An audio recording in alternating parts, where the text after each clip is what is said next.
जल्दी घर आई लेके चली माई के भवन जी। जल्दी घर आई लेके चली माई के भवन जी। माई के दर्शन करे के मन बा बहुते बलम जी।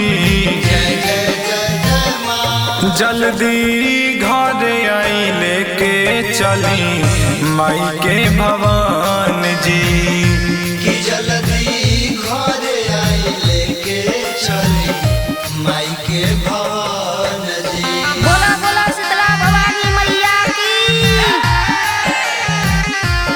जल्दी घर आई लेके चली माई के भवन जी।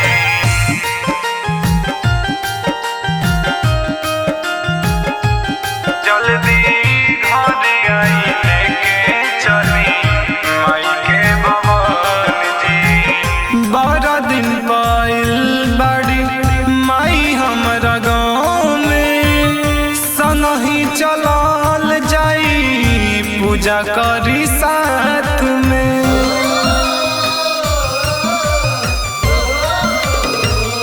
12 दिन पाइल बड़ी माई हमरा गाँव में संगही चलल जाई पूजा करी साथ में। माना बतियाई हमरो जी सुनिए बलम जी। जल्दी घर आई लेके चली माई के भवन जी। कि जल्दी घर आई लेके चली माई के भवन जी। बोला बोला खावे वाली मैया की।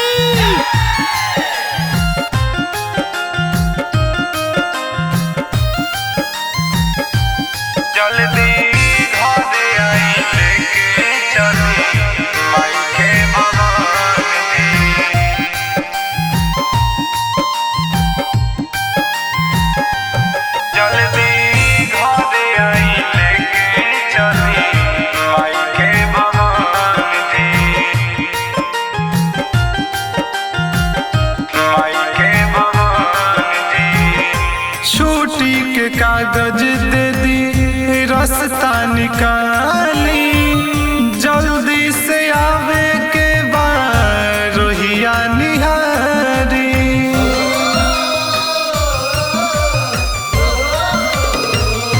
छुट्टी के कागज दे दी रास्ता निकाली जल्दी से आवे के बाद रोहिया निहारी। माई के ललकी ओढ़निया लावे जाइबे सगर जी। जल्दी घर आई लेके चली माई के भवन